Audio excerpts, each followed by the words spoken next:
So first of all, I'm grateful to the Cancer Society of Medicine for giving me this opportunity to talk about an important area of research.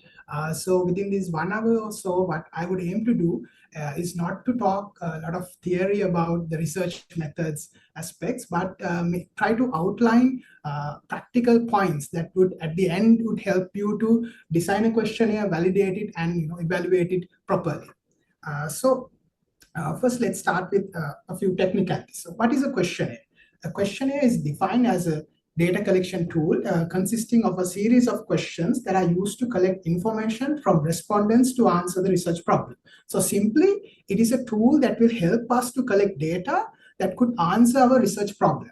And a few key things to note. So in the research language, we refer to questions as items in the questionnaire, and we call questionnaire itself as a scale, and certain sections in the questionnaire we would call them subscales. So if you see those words in the slides to come, that would be their meanings.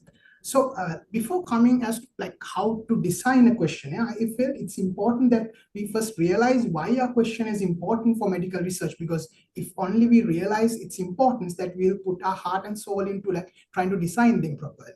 So let me start with this research cycle in medical research, which is like common to any research that you would do at any level. So you start with the research question. It could be maybe you want to know the knowledge of parents about febrile seizures, or you want to find are the patients who are coming to the medical clinic, are they satisfied with your service? So some research question is there, and then you plan a study design, and then you use a study instrument, collect data, analyze that data, and find answers to your research problem. So overall, this is the research cycle. What I want to highlight here is in any research you do, so you would need to collect data using a study instrument, which brings me to my next point. So now let's say you are doing a research to find about obesity among children. So what you would need to do is you would need to measure the weight, height, and calculate BMI. Or say you are doing a research where you want to find about the hypertension control of patients. So then you will need to measure the blood pressure, obviously. And then in certain studies, you will measure the temperature, the serum levels using blood samples. So if you look at the measurements on this side, these are measurements that you can take directly from patients, and most of the times they are very objective. But then in your practice and in your research so far, I'm sure you must have come across aspects like this: quality of life, stress, pain, patient satisfaction, health literacy, depression, drug compliance, disease severity. Now if you look at these variables that you see on the right side, now, it is very difficult to measure these variables directly. So in the research language, we call them latent variables. Why? Because you can't measure them directly. But the question is, aren't they important when it comes to patient care? Now, I'm sure I don't have to rationalize to you how important pain or patient satisfaction or disease severity is in terms of doing best for our patients. So that means even though it's difficult, we have with us the task of measuring these latent variables, and that's where questionnaires come in. Questionnaires are the study instrument that will help you to measure these latent variables in health that you see on the right. So then let's look at the techniques we use. Now suppose you are measuring weight using a scale. Now if you are doing it right, you need to calibrate it before you start your measurement, and then say you are measuring your height using a stadiometer. Then if you're going to use it right, you need to the techniques are there to have 5 points and so on. And then if you're measuring the blood pressure, I'm sure you know of all the correct techniques that you need to position your patient before you take the blood pressure measurement. And the same it comes to when you're taking serum measurements. So the idea is there are a number of techniques and things that we do in order to make this technique, the measurements right. Why? Because if you don't do them, whatever the findings that are going to come is going to be incorrect.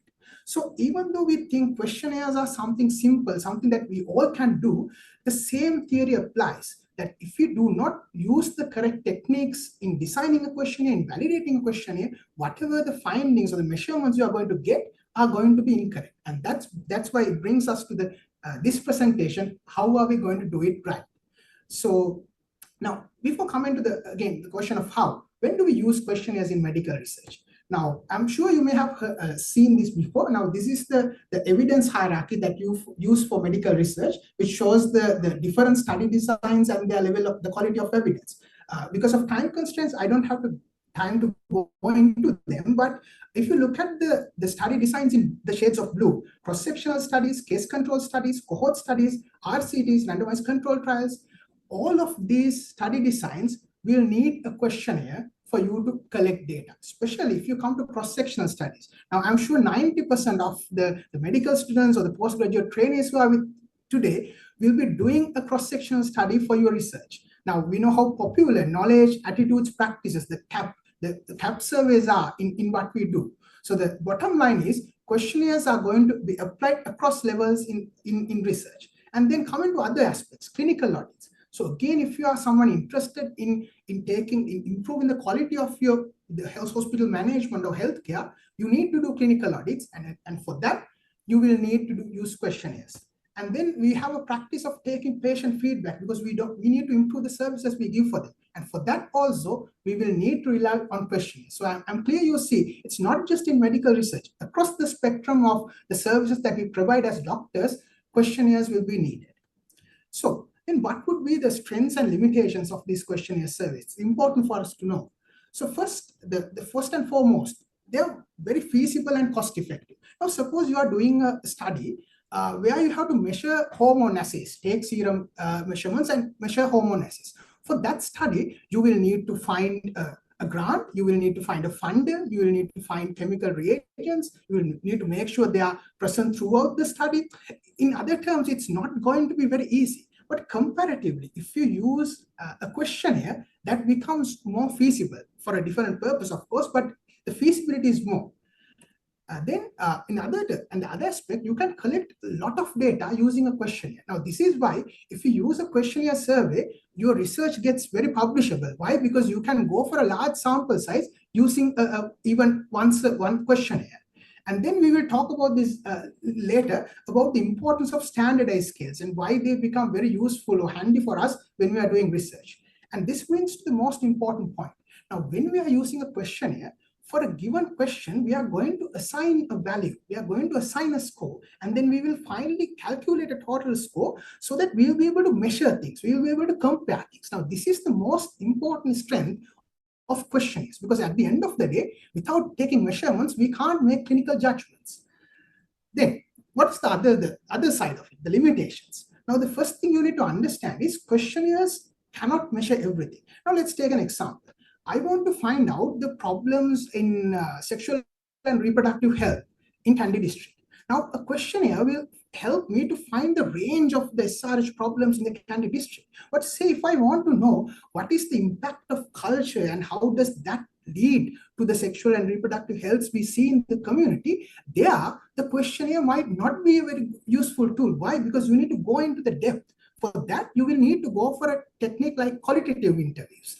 Using qualitative approach. So the idea is the questionnaires will help you to go for a range, but if you're going down into the depth, you might need to use other methods in research.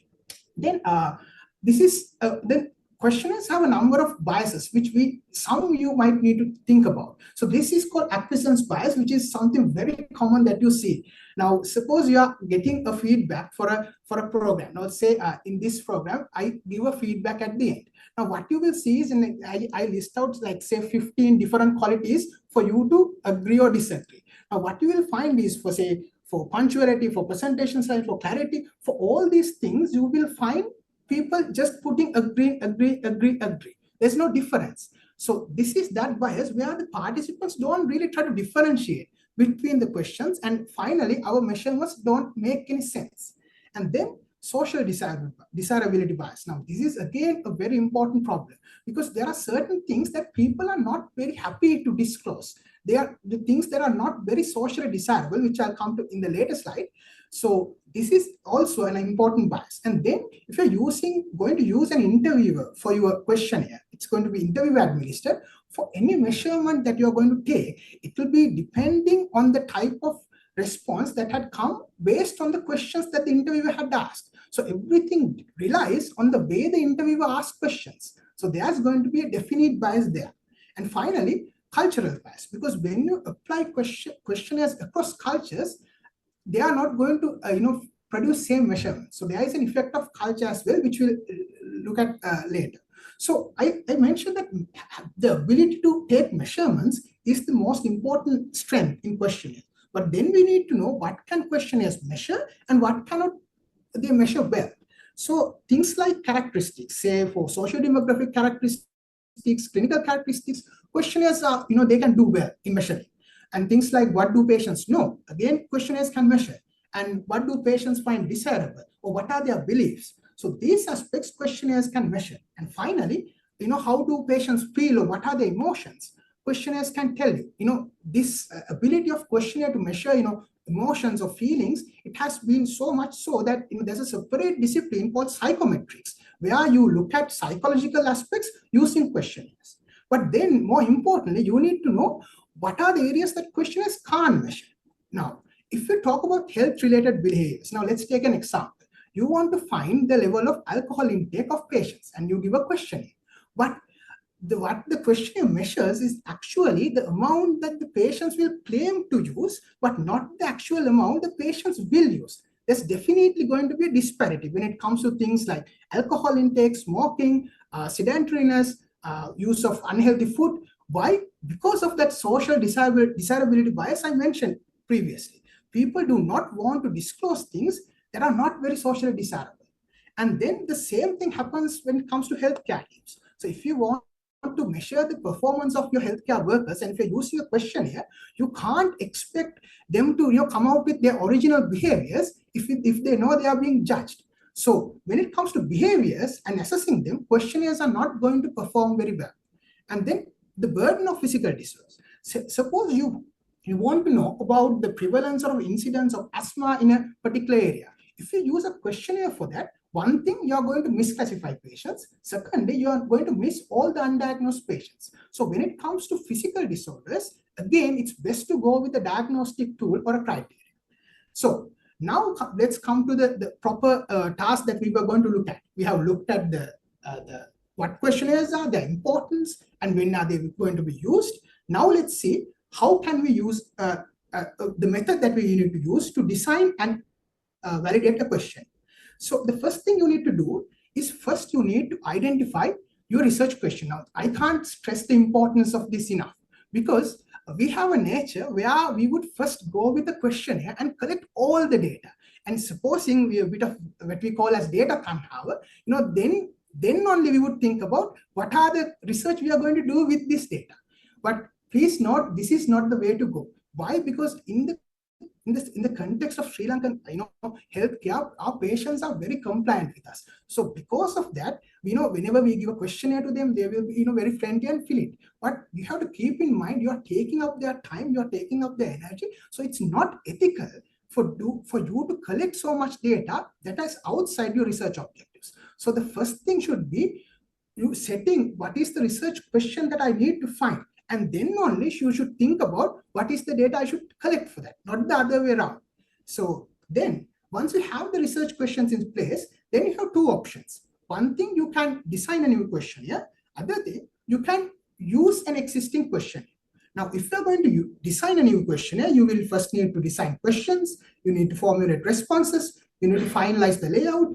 And I will talk about each of these points separately. And then if you're going to use a questionnaire that is already there, you will first need to translate it.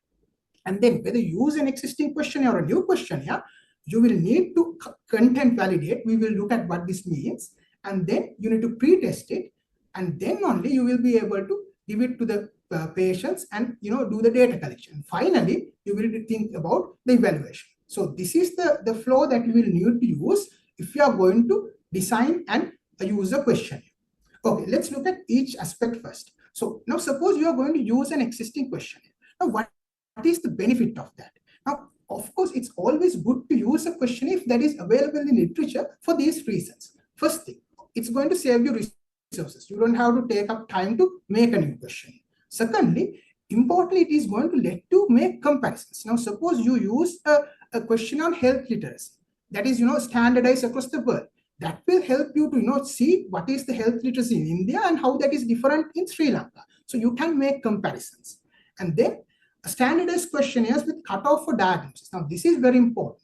If you come up with a questionnaire, you also have a burden with you. If you want to make a diagnosis, you have to set a cutoff. Now, if you are not administering like a gold standard test at the same time, setting a cutoff is a very difficult thing, because you have to do it arbitrarily. So that's where previous questionnaires will be useful, because they have already cutoffs defined. So then using that will help you in that. So for these reasons, again, if you use an existing or a standardized questionnaire, you have better chances of getting published. Now, just to show you a few examples of such questionnaires. Now, if you're going to measure depression, then you have Beck depression inventory, patient health questionnaires. All these questionnaires have been standardized and also locally adapted for Sri Lanka. And if you're thinking of quality of life, this famous SF36, the short form health survey, WHO quality of life, and in case of activities of daily living, Barthel index, CATS index, I'm sure you have come across this. So these are standardized questionnaires that you can use. So if you want to first find them, the first thing you will need to do is identify whatever the keywords, go and search either in PubMed at Google Scholar with the keyword and typing as validation. Then you'll be able to see the questionnaires that have been validated for whatever those purposes. That should be the starting point. And then you have to look, what are the strengths of those questionnaires there. So then what are the important considerations in selecting a questionnaire? First thing, does the questionnaire have sufficient validity and reliability? I will come to validity and reliability later, but I'm sure you have heard of things like sensitivity, specificity. So if you are going to use a questionnaire, say if you want to use it for diagnosis, if you want to diagnose things, you need to look for a questionnaire with better specificity. But if you're only aiming to screen things, then you should focus for a questionnaire with larger sensitivity. So sensitivity and specificity, these are important aspects. But please keep in mind, just because a questionnaire has, in another country, a better sensitivity or better specificity, does not mean it's going to do the same in Sri Lanka. This is a very important aspect, because even if you change one word, one order of question in that questionnaire, it's not going to produce same validity or same reliability. So this is why I have seen people doing, you take chunks of questionnaires and you combine them and you make different things. Now, if you do this, whatever the sensitivity and specificity of that question is going to get lost. So if you are going to do it, you have to do it properly in a content validation, in a process we discuss. Then, important, does the population context or the objectives of the original questionnaire, is it similar to our context? Now, let me take an example. I'm sure if there's anyone who's doing nutrition, there are food frequency questionnaires where you have like different food items and the frequency that you will use in the last month or last week. Now, famous question is Harvard food frequency question. But if you take Harvard food frequency question and try to apply to Sri Lanka, what the food items you'll find is things like broccoli, kale, and all different types of cheese, things that Sri Lankans don't have the luxury of even seeing. So the argument is, such questionnaires where the context is different, you cannot apply it. And importantly, if the context is different, you have to do something called cross-cultural adaptations, which we'll see how to do. So that is an important consideration. And then finally, this is also very important. Do you need permission to use the questionnaire? Now, say if the questionnaire is in a public domain. Now, by public domain, I mean, if the questionnaire is there in an open access journal, which means anyone can access it and download it. If it is in an open access journal, yes, you can use the questionnaire, but it's usually, there's an obligation to let the author know we are not using it and also cite that original research. So that's the practice. But suppose the question is not there in the public domain, it's not in an open access journal. You have to either pay for it or you can't download it. Then unfortunately, you will need to contact the person who developed or the copyright holder. And sometimes, depending on the question, you might need to make a payment, and then only you can access it. So that is very important. If you use a questionnaire without permission, you will not be able to publish your research. Okay. Then let me talk a little bit about this aspect of cross-cultural adaptation, why it's important. Because like I said, we use questionnaires across cultures. But the problem with this, in different cultures, there's a cultural bias. Now, let me take a few examples. Concepts, questions, expressions, and measuring methods, they differ between cultures. Now, for example, if you're using a health literacy questionnaire, the meaning of health or what it means to people in a Western culture differs from Eastern culture. And in terms of expressions, now we recently used a questionnaire where we had to translate the term cold symptoms. So when you translate cold symptoms into Sinhala, please forgive me because I don't know the Tamil terms for this, you end up with sema, Sempratishyava, Hembirisava, Unehembirisava. There are a lot of contextual things how we refer to cold symptoms. Then it is up to you to use it properly and in that particular study population that you are going to use it. Otherwise, you will end up measuring something that you don't, it is not actually what we aim to measure. So how can you overcome this cultural bias? So the first thing is you need to do a solid translation. Secondly, we'll look at it. You need to do a content validation. And finally, you will need to do a pre-testing. If you can do these three things properly, even if you use a questionnaire from a very different culture, you can produce a sufficient validity and reliability even in Sri Lanka. Okay, translation. Now, this is an area where most people have trouble with. How am I going to translate this question? So there's a very common method that has been in use since 1970s, which is called forward-backward translation method. Now, this is the method that we usually use to translate question. Let's have a look at it. So the first thing we use, obviously, there's going to be source language, and usually it's in English. Now, we need to translate this into our language, the target language, either Sinhala or Tamil. So you use an independent translator, better if you can have a team, and you do the translation. So that's called forward translation. And then there's something called backward translation. For this, the important point is you need to use a different team, a different translator. Same translator can't do this job. Find a different translator. You translate it, that the already translated questionnaire, you translate it back into English. So you end up with an original questionnaire and a questionnaire that had been translated back into English. So the next task is you compare the two. You compare the original questionnaire and whatever the questionnaire that had been back translated and see how similar they are. So if you have done a good job in translating, these two forms have to be similar. But if they are not, that means your translation has not been done sufficiently. So this becomes like a process till you achieve minimal differences. So this is what you mean by forward-backward translation method, which is what you need to do if you want to do a proper translation. Okay, so far what I talked about was when you use an existing questionnaire, what are the considerations you need to think about, and the aspect of translation. Now let me come to when you are going to design a question. What are the things you need to think about? First, there are different forms of questionnaires depending on the administration mode or the format. Now, obviously, there are self-administered questionnaires which the participant can fill by themselves, or it's interview administered. Now, self-administered questionnaires, you can do it like physically, or the growing trend is to do it online, right? So those are the two methods. Interview administered, it could be again physically, or we also have practice of doing it telephone service, although it's not very common.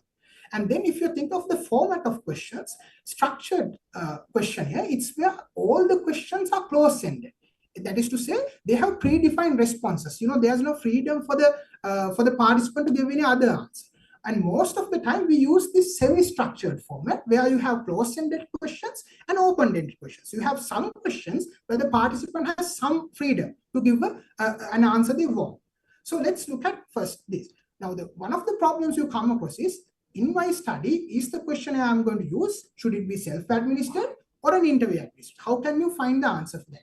So to find the answer for that, you need to know about their strengths and limitations. So the first thing is, if you're going to you use a self-administered question, it's cost-effective. Whereas interview administered, obviously, you need to find interviewers, it's going to cost you. And then, but the other side is, if you're going to give a self-administered questionnaire, people should be able to read and write. Now, if you're going to, for example, give it in an OPD setting, that the people should be able to read and write for you to fill it. But on the other side, if it's interview administered, that problem is not there. And then this is a very important. Suppose you want to find about something that is sensitive, something that is very private. Now, a self-administered question will be better. Why? Because people can, fill it by themselves. There's sufficient privacy there. But when it comes to interview administered questionnaire, a person might not want to talk about something very sensitive with an interview. So these are the considerations you need to think about. So this makes self-administered questionnaires better for sensitive topics. And another aspect is, but with interview administered, you can avoid missing and ambiguous responses. Why? Because interviewer can ask them then and there. So these are the strengths and limitations in these two aspects. Now, the idea is there's no gold standard.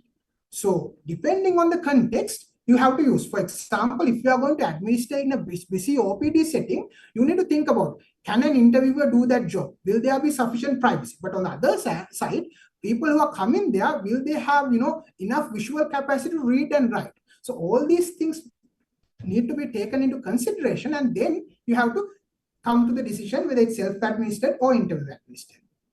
Okay, briefly, let's look at what type of questions will these questionnaires entail. Now, first, there will be closed-ended questions and open-ended questions, which I talked about. Now, again, the main difference between these two is closed-ended questions, you can easily analyze them because you can give a code for each, and then analyzing them statistically, it's very easy. But when it comes to open-ended questions, you end up with a lot of answers. You can't, analyze them very easily. So that difference is there. But of course, like I said, if it's an open-ended question, you have like area to explore, to find out new things. Why? Because when you do close-ended questions, the participants have no option. Why? They can only choose whatever that is there. So those differences are there. So in close-ended questions, first you have yes/no questions, which is very simple. You can either select yes, no, or don't. And then you have single best answers. For example, I'm sorry if you can't see this. It asks like, please indicate your marital status. You pick one out of there. And then there are multiple choice questions, which if I will read this for you, describe your areas of work, circle or tick all that apply, indicating that you can pick more than what you want. And then rating scale. So this is again very important. Now, Likert scale is something that we use across settings, where you have going from strongly disagree to strongly agree, you mark them on a scale. Now, this is something that is very commonly used. So here they ask on COVID-19 vaccination, should they be mandatory? And then they can express their attitude for that. And then you also have these visual analog scales, where for people who are not very comfortable with ideas of expressing whether they agree using language, you can mark them on a scale like this, which is again used for pediatric questionnaires and also for other things. And finally, we also have a rank scale. Now, this is slightly different to rating scales. Now, if you look at the question here, rank the following cities as per the quality of public health care, where 1 is the best and 5 is the worst. So this is again a different method of asking. So my point is, you have all these different questions, and when you're making a questionnaire, try to mix them up, or otherwise what will happen is you will end up with an acquiescence bias. People will just agree to everything because there is no variation in the questions they get.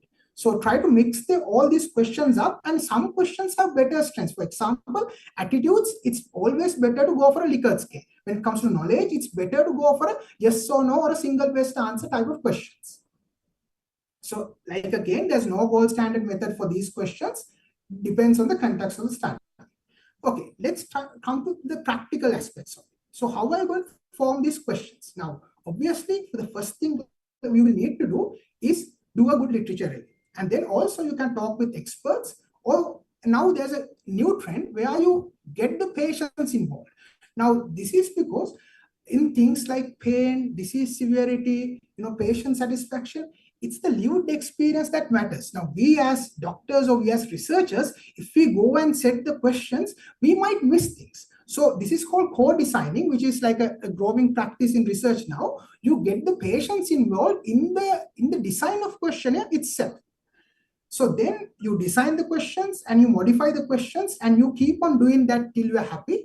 And this is called item generation and revision. And then there's another aspect called item analysis, which is a statistical method that we use for question papers, where you can see which questions should I retain, which questions should I remove. So that's a method that is the way you can look it up if you're interested. So then these are the practical points. How are you going to word the questions? First thing, they have to be very short. Usually a rule of thumb is at least less than 12 words. If it's more than that, it's too much of a cognitive load for the patient or the participant, and they might not really read it properly.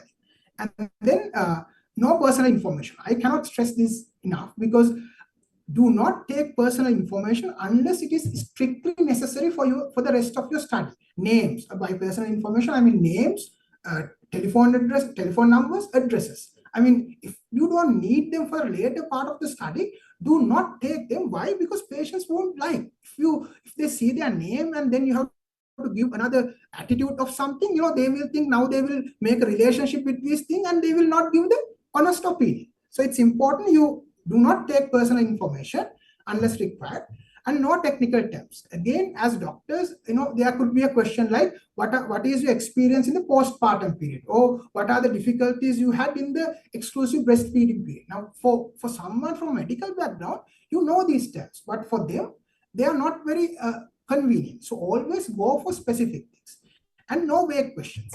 Now, suppose you ask during during the visit to the outpatient, how regularly do you have difficulties? So the word regularly there could mean like once a month for someone and once a year for someone. So avoid all vague questions like regularly, frequently. Always go for a specific question. And then no double-barrel questions. Now, this means something like this. Now, you are asking a question, what is your idea about the services of nurses and midwives in the labor theatre? Now, in that question, the patient says good or bad or agree or disagree. Now, who are they referring to? Because within the question, you have two ideas. So the question cannot be like that. And then no double negative questions. Now, I have added an example here, something like this, right? None but one of the following is not incorrect except. So you can't use double negatives. Patients will not figure that out. And no leading questions. This is also important. Now, suppose I am doing a questionnaire about cosmetic surgery, and I ask the question, like, do you think that cosmetic surgery should not be free for everyone? So there you are indicating that your opinion that, this should not be free. What could be a better way to phrase it? What is your idea about cosmetic surgery? So try to avoid going into leading questions and no assumptive questions. Now, this is something like you are trying to get a question about contraception and you are just directly asking, what is your preferred method of contraception? With the assumption that people being married, they will be using contraception, which is not always the case. So always first ask, are you using contraception or not? And then go to whatever your rest of questions. And then mix positively and negatively phrased questions. Again, important. Why? Because otherwise everyone will mark on the same thing. This is something like you are asking about vaccination. Put questions like vaccination is good for immunity, vaccination helps prevent diseases, and then add a negative question like vaccination causes autism. And then see if someone is not paying attention, they will agree with that as well. So that's how you differentiate between questions. And then responses, another important aspect. So now, if you have a response like something like age or disease period, do not try to break it into a category. Now, if you have age, you can break it into categories 0 to 4 years, 5 to 9 years, 10 to 14 years. Do not do that. The reason is when you break things into categories, you lose information. So it's always good to keep a continuous variable in that form. Do not break into categories.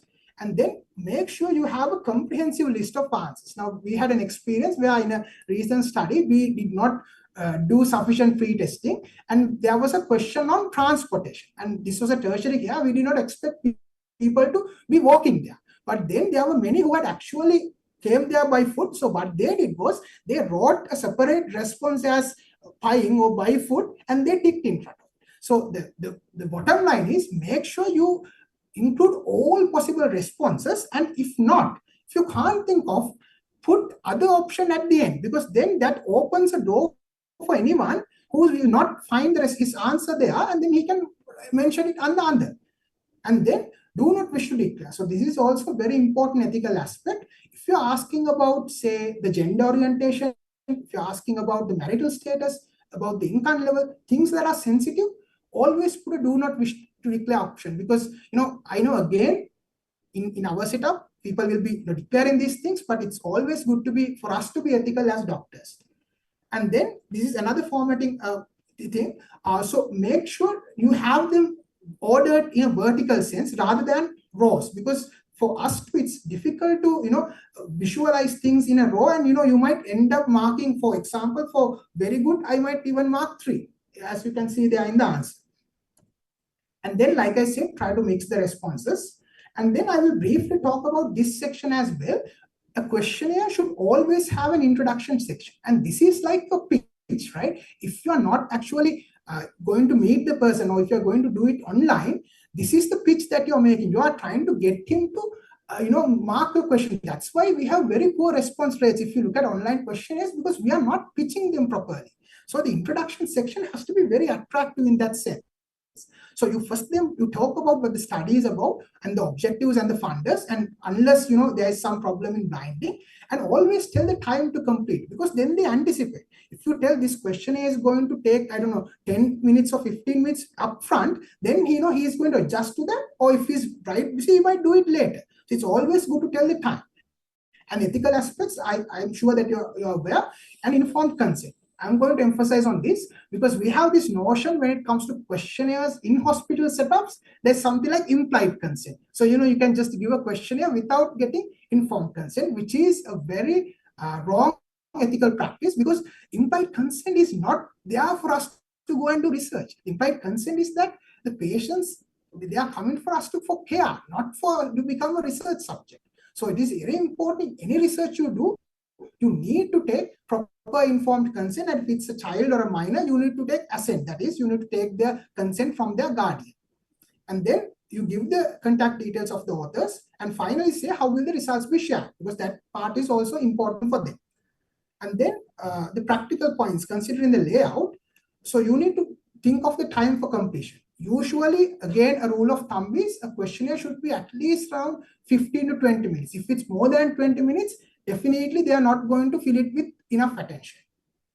And then font size and pages. So what do you think?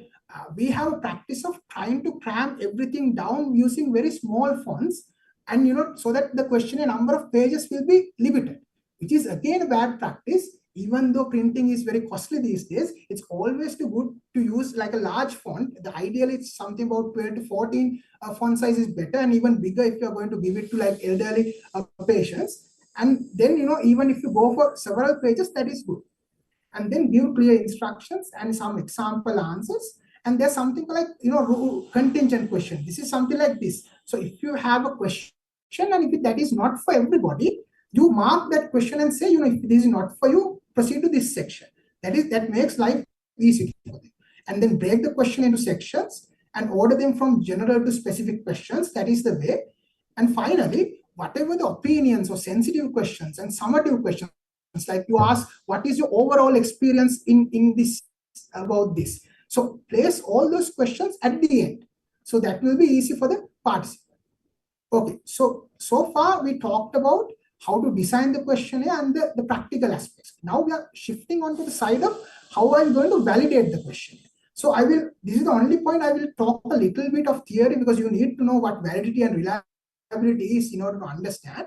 So validity is the extent to which a questionnaire measures what it aims to measure. And reliability is the consistency between repeated measurements. So if I look at this now I'm sure you must have seen this diagram with this the signboards and crossed arrows. So if you look at diagram A, now if you can look at the marks there, they are not actually near the bullseye or the center where they should be, and they are also far apart. So this is a situation where they are not valid and not reliable. But if you look at the diagram B, you see they're actually closer to the bullseye. Or we are aiming there and we are getting the measurements there, but they are far apart. So it's valid but not reliable. And if you look at diagram C, their measurements are actually closer to each other. So that means they are consistent in measurement or reliable, but they are far apart from bullseye. So we are not actually getting where we want. So D is the situation where we want, where we are actually aiming and getting where we want, and the measurements are also consistent. So this is the concept of validity and reliability in questionnaires.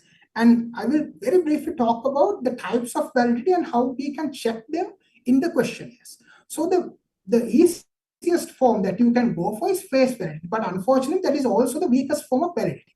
So what is meant by face validity is at the face level. If a questionnaire, can it measure what it aims to measure based on its appearance, based on its layout, based on its overall structure. Now, how we test this is, now suppose I am giving a questionnaire to check the knowledge about mothers in breastfeeding.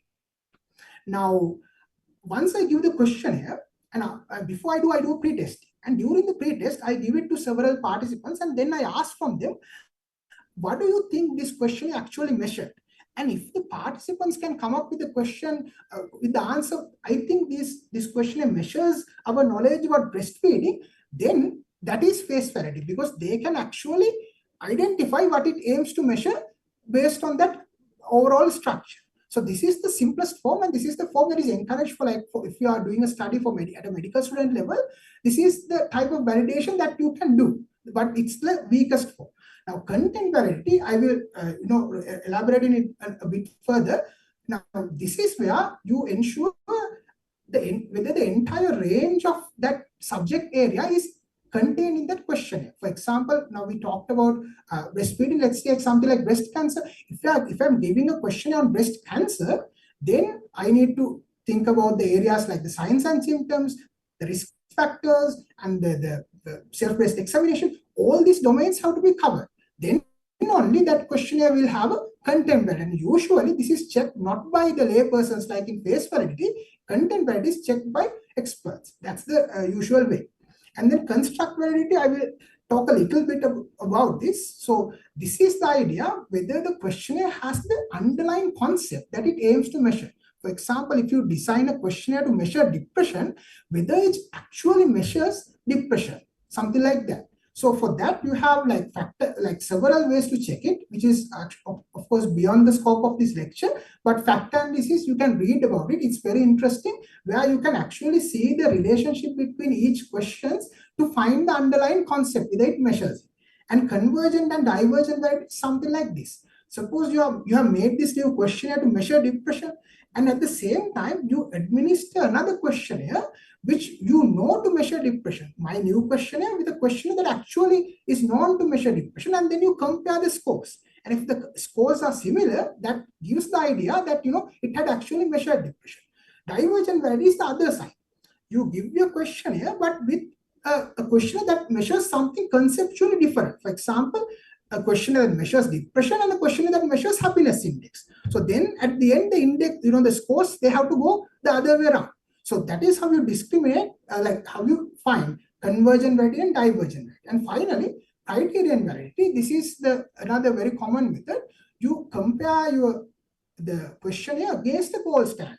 And that is where you can find things like sensitivity, specificity. So this is something that you can read about. So these are the forms of validity that is there. And usually, what we check is the content validity, which I will come into in the next slide, and also a little bit about reliability. So reliability, I said, it's the consistency of measurements. So you have, again, several forms. You have test-pretest reliability, inter-rater reliability, and internal consistency. So test-pretest is something like you give the questionnaire to a participant at one point, and then you administer the same questionnaire to the same participants about 1 week later. So the idea is, if your question is reliable, the measurements that you take between these 2 weeks, they have to be very similar to each other, unless what you are measuring is something like feelings, which tend to change a lot. So unless that, the measurements should be closer to each other. So inter-rater reliability is also important, because you tend to use different raters in your, or interviewers in your study. For example, say you are doing a study on radiological image. So now you have two different raters. Now what you can see is, you can see the level up to which the two different raters agree or disagree, which is important. Why? Because if they are disagreeing to a considerable extent, then whatever the find is that they are actually commenting about could be different, not because they're actually different, because the raters are finding them different. So inter-rater reliability is that. And then internal consistency is an idea where in a questionnaire you have different subscales. For example, if you take quality of life, you have like a subscale that will talk about the physical aspect, economic aspect, social aspect. So the internal consistency is how close do they work together. If a questionnaire if it has good internal consistency, all these subscales need to work together. So these are the ideas, and I won't go into the types of measurements. You can read about them. But these are the basic types of reliability you have. So then I will come to the content validation, which is the type of validation that we all can do. So for this, you need first a panel of experts. Now, suppose you are going to design a questionnaire about disease severity in rheumatoid arthritis. Now, for that, you will need, of course, experts on that subject. And then you will need to get that the questionnaire that you design, and if it's from elsewhere, the translated questionnaire, you have to give both of them to this panel. And then what the panel will do, usually the panel is in odd numbers because you need to make like a consensus decision. Then they will go through this questionnaire, and then they will, for some questions, they will endorse. They will say, okay, we agree. These questions actually measures what you think, what you aim to measure. But for other questions, they will say, no, we do not agree. These questions need to be modified. And then based on those, you modify the questionnaire. And sometimes we calculate something called content validity index, which is something like this. Now, suppose we had 5 experts on the panel and 7 questions. But if you look at question 1 here, out of 5 experts, only 4 have agreed this question is actually relevant to the subject that you are trying to investigate. So then the content validity index for that question becomes 0.8 because it's 4 out of 5. So likewise, you can devise content validity index, which will help you to, if you want to remove some of the questions from your questionnaire, you can use this index because it helps you to tell the expert opinion. So finally, you can, disagreements can be settled through majority consensus. And once a question has undergone this process, then its content validity is there. So even if you are going to publish it, you can say we have got it content validated through an expert panel, which makes things seem solid. And finally, now this is the pre-testing. So you have translated it, you have content validated it. Now you need to pre-test it. Why? Because like I said, you may miss things if you do not first give them to the participants. And a question that had been there since for a long time is, what is the difference between pre-test and pilot study? Now this is something like this. Pre-test, you are aiming for the questionnaire only. Your main aim is to improve the validity of the questionnaire. But when it comes to pilot study, you are thinking about the whole project. How feasible is the whole project going to be?